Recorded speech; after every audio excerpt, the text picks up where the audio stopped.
नमस्कार दोस्तों, आप देख रहे हैं हॉरर स्टोरी डार्क। चलिए आज की कहानी की ओर बढ़ते हैं। यह कहानी बिहार के रहने वाले एक शख्स की है जिसका नाम मंगी लाल है। गांव में उसे लोग मंगू भी बुलाते हैं। वह पेशे से एक ट्रक ड्राइवर था। इसका ट्रक अपना खुद का था। वह अपने ट्रक को बिहार के चीनी मिल में लगाया हुआ था। एक दिन उस मिल के मालिक ने उसे चीनी लेकर जाने के लिए बोला, तो मंगी लाल ने बोला, हम शाम को निकल जाएंगे। तब मिल के मालिक ने बोला, तुम्हारी मर्जी, जब तुम चाहो जा सकते हो, लेकिन चीनी पहुंचाना बहुत आवश्यक है। मंगी लाल ने बोला, ठीक है, हम आज शाम को निकल जाएंगे। पश्चिम बंगाल में चीनी की बहुत आवश्यकता होती है, इसलिए वहाँ चीनी जल्दी पहुँचाना ज़रूरी होता है। सर्दी का समय था, तो मंगी लाल ने सोचा, ज़्यादा रात करने से कोई फ़ायदा नहीं है, हम 4 बजे ही निकल जाएंगे। यही सोचकर मंगी लाल ने अपने खलासी को फ़ोन लगाया, उसे पूरी बात बताई। मंगी लाल का खलासी बोलता है, भाई आज मैं नहीं जा पाऊँगा क्योंकि मेरी पत्नी पेट से है, उसे मैं डॉक्टर के पास दिखाने लेकर जा रहा हूँ। तो मंगी लाल ने बोला, ठीक है, कोई बात नहीं, दिखा लो, आज मैं अकेले ही चला जाऊँगा। लेकिन फिर खलासी ने बोला, अगर रुक सकते हैं तो रुक जाइए, कल हम दोनों साथ में चलेंगे। लेकिन मंगी लाल ने बोला, यार ऐसा नहीं हो सकता, आज जाना अति आवश्यक है क्योंकि बंगाल में चीनी ख़त्म हो गई है और मालिक ने पहुंचाने के लिए आज ही बोला है। मंगी लाल फ़ोन से बात करके फ़ोन रखता है और अपना ट्रक को चालू करता है और पश्चिम बंगाल के लिए रवाना हो जाता है। सर्दी का समय था और अकेला मंगी लाल ट्रक में बैठा मस्ती में जा रहा था। जाते जाते शाम हो गई, तो उसने सोचा कि मैं अगर हाईवे से जाऊंगा तो 4-5 टोल टैक्स रास्ते में मिलेंगे। अगर मैं पुलिये के नीचे से शॉर्टकट चला जाऊं तो मुझे टोल टैक्स नहीं देना पड़ेगा। यही सोचकर मंगी लाल ने अपने ट्रक को पुलिया के नीचे उतार लिया।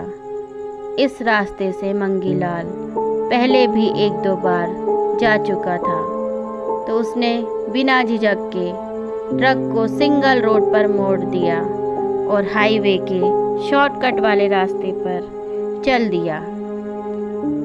उस रास्ते पर मंगी लाल को ट्रक थोड़ा धीरे धीरे चलाना पड़ रहा था क्योंकि सिंगल रोड होने के कारण उधर से भी गाड़ी आ जा रही थी। मंगी लाल अपना ट्रक आराम से मस्ती में चला रहा था। उस वक्त मंगी लाल ट्रक में बिल्कुल अकेला था।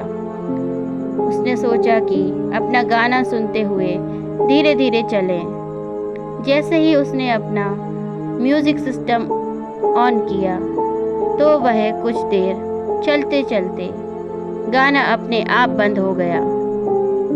मंगी लाल थोड़ा डर जाता है क्योंकि आज के पहले ऐसा कभी नहीं हुआ था। लेकिन कुछ देर बाद उसने सोचा, शायद म्यूज़िक सिस्टम ही ख़राब हो गया होगा। उसने सब कुछ भूल के आगे अपना ध्यान ट्रक चलाने में लगाया और अपना ट्रक आगे लेकर चलता रहा। उसे दूर से ही दिखता है कि आगे बस स्टैंड है और आगे 4-5 ब्रेकर हैं, तो ट्रक अपना दूर से ही धीरे करने लगा। मंगी लाल सोचता है कि ये शायद मैंने दूसरा रास्ता तो नहीं ले लिया। लेकिन फिर जैसे ही उसने देखा कि ब्रेकर के पास बस स्टैंड है और 4-5 सीमेंट की कुर्सी भी लगी हुई है, तो मंगी लाल को याद आया, ये वही सड़क है जो आगे जाकर मैं जहाँ चाहता हूँ उसी शहर से निकलेगी। मंगी लाल ये सब बातें सोच ही रहा था कि उसने अचानक देखा कि बस अड्डे पर कोई व्यक्ति बैठा है।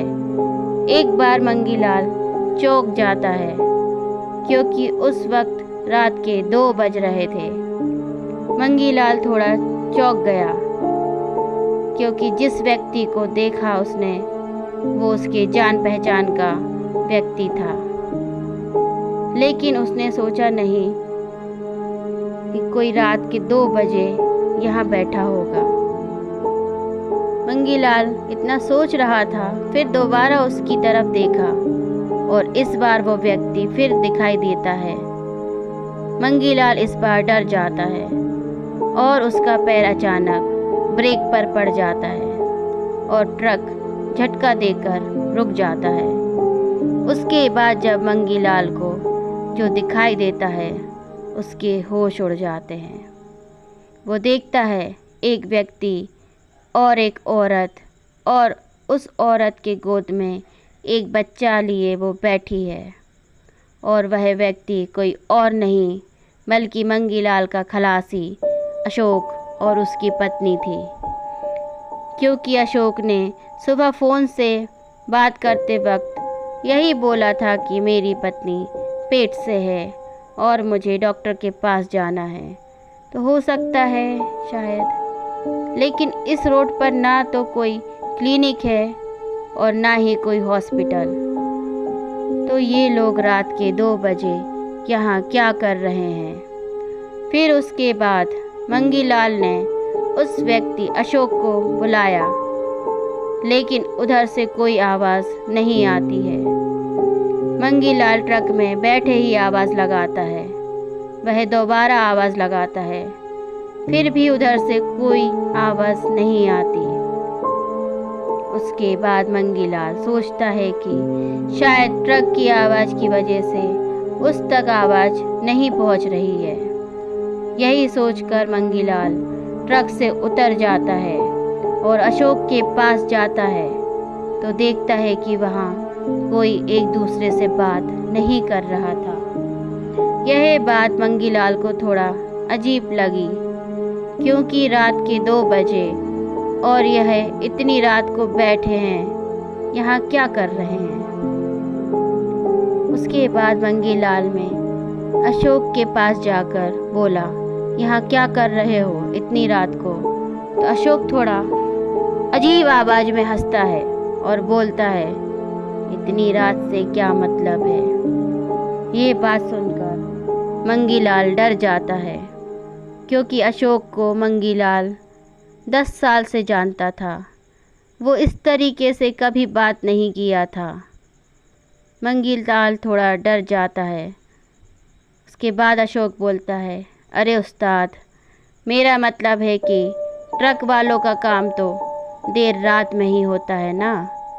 फिर मंगीलाल थोड़ा शांत होता है।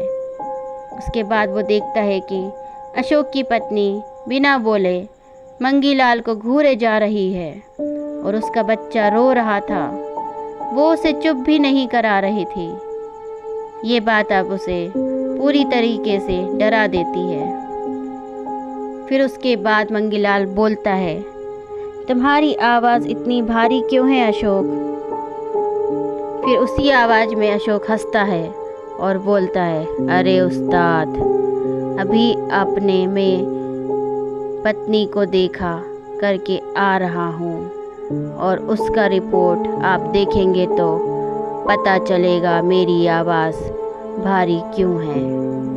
मंगीलाल पूरी तरीके से डर जाता है और उसने बात टालते हुए बोलता है कि चल अच्छा, पूरी बात यही करेगा क्या, घर पे जाकर करेंगे। और एक बात बता, तू इतनी रात को यहाँ क्या कर रहा है। तो इस बार अशोक अजीब आवाज़ में बोलता है, मेरी रात वाली बस छूट गई है, मैं यहाँ बैठ के सुबह के 5 बजे वाली बस का इंतज़ार कर रहा हूँ। मंगीलाल डरा तो रहता ही है। उसके बाद सोचता है, मन ही मन बोलता है कि ये अशोक कुछ तो छुपा रहा है। ऐसा क्या चीज़ है जो मुझसे छुपा रहा है, और इतनी अजीब बर्ताव इसने इससे पहले कभी नहीं किया है। कुछ तो गड़बड़ है इसके पीछे का सच कुछ और है जो मुझे अभी तक पता नहीं चल पा रहा है। ऐसा मंगीलाल सोच रहा था कि अशोक बोला, इतने खामोश क्यों हो उस्ताद? ऐसी खामोशी तो मौत से पहले की होती है। इस बार मंगीलाल एकदम सन्न हो जाता है और उसके डर की वजह से वह काँप उठता है। लेकिन मंगीलाल यह अशोक को जाहिर नहीं होने देता कि वो डरा हुआ है और एकदम सरलतापूर्वक बोलता है, आज बहुत ज़्यादा सर्दी है। और ये बोल के मंगीलाल सोचता है कि अब सुबह होने वाली है और 2-3 घंटे में 5 बज जाएंगे। मैं यहाँ से निकल लेता हूँ। ये बात मंगीलाल सोच ही रहा था कि अशोक बोला, मैं भी चलूँगा आपके साथ, हमें भी ले चलो। अब मंगीलाल की सिट्टी पिट्टी गुम हो जाती है और मन ही मन बोलता है, मैं आज कहाँ फंस गया। लगता है मंगीलाल आज तेरी मौत इस रास्ते पर तुझे खींच लाई है। इतना सोच करके फिर मंगीलाल बोलता है, तू वहाँ जाकर क्या करेगा अशोक? अशोक फिर भारी आवाज़ में बोलता है, जब आपके साथ जाएंगे तो पता चलेगा क्या करूँगा वहाँ आपके साथ।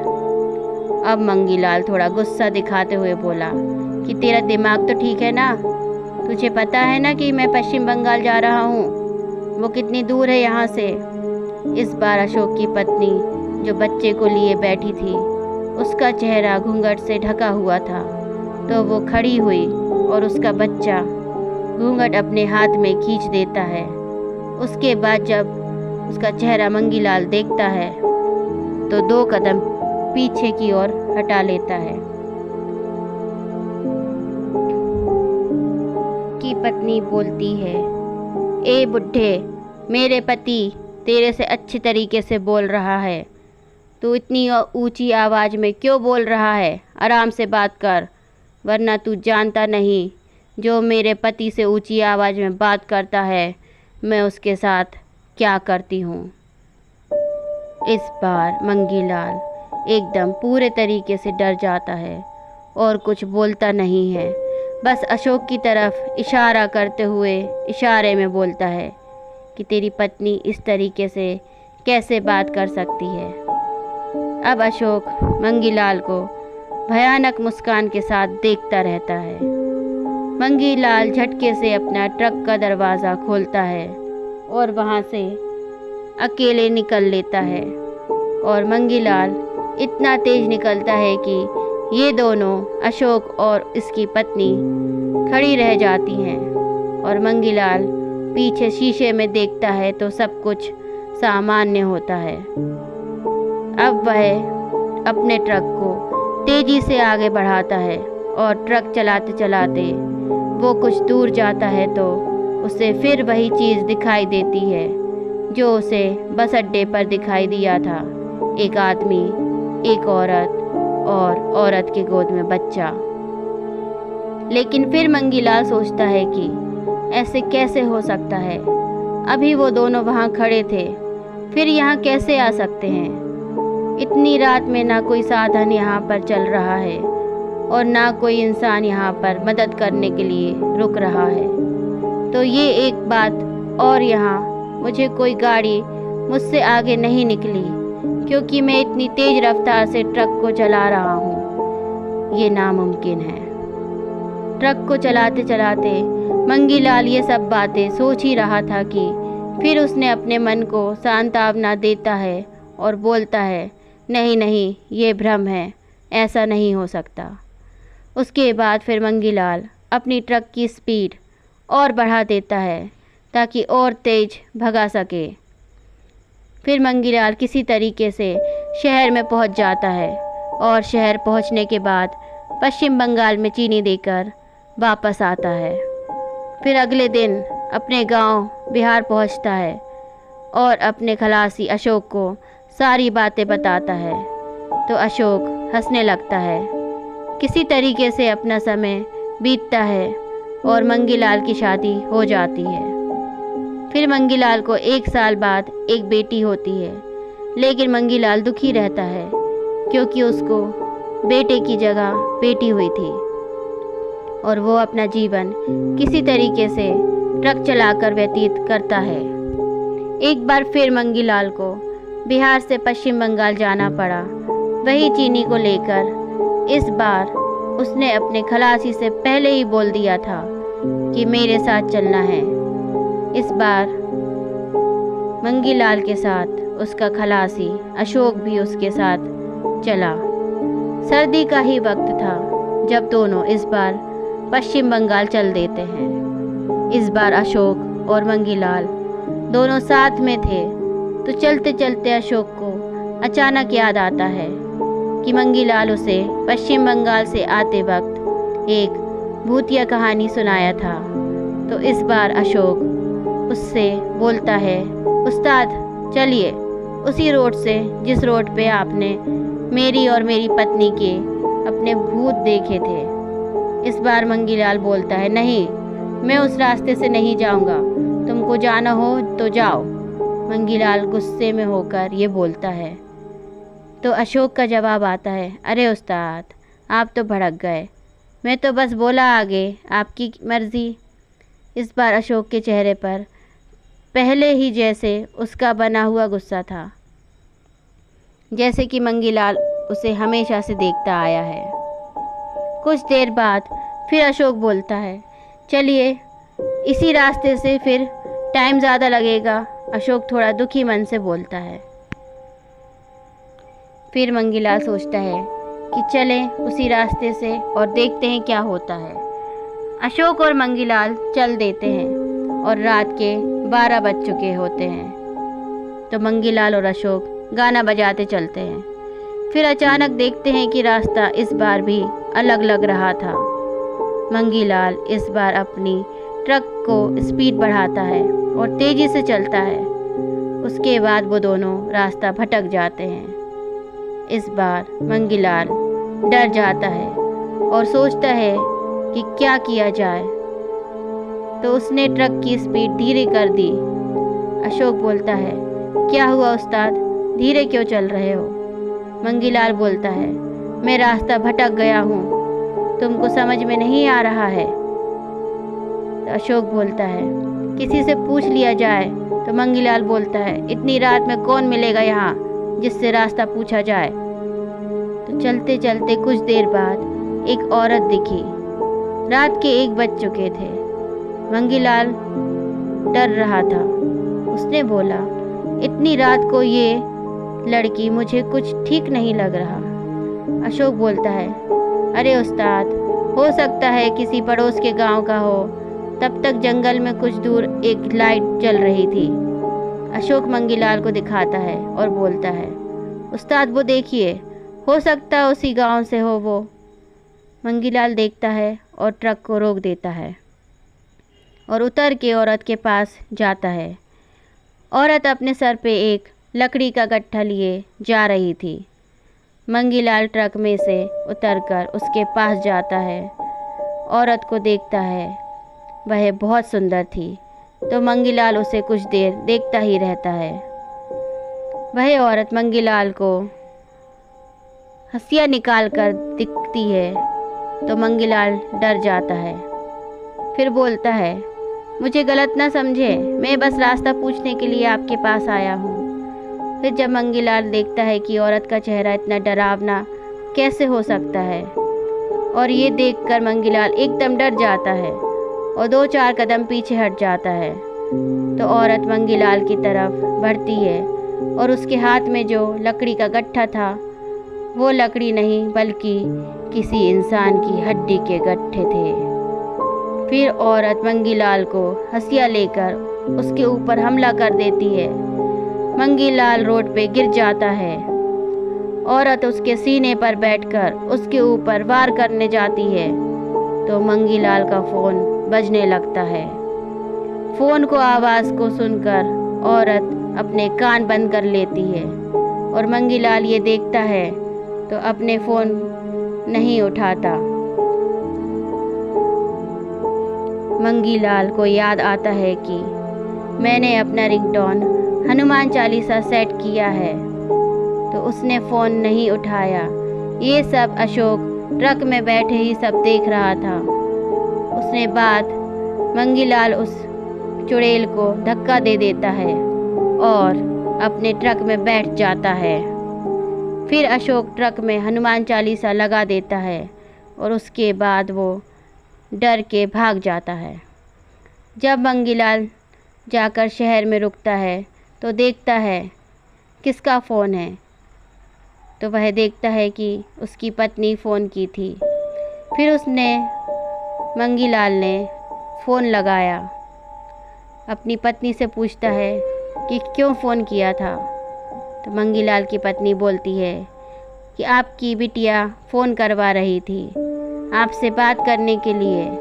फिर मंगीलाल अपने आप को कोसता है, 2-4 थप्पड़ खुद को मारता है और बोलता है कि जिस लड़की को मैं हमेशा से बोझ समझता था, आज उसी की वजह से मेरी जान बच गई। मंगीलाल अपने घर खुशी मन से पहुंचता है और सबको अपने घर दावत देता है अपनी बेटी के जन्मदिन की। इसी के साथ ये कहानी समाप्त होती है। कहानी अच्छी लगी हो तो लाइक, शेयर एंड सब्सक्राइब करें। धन्यवाद।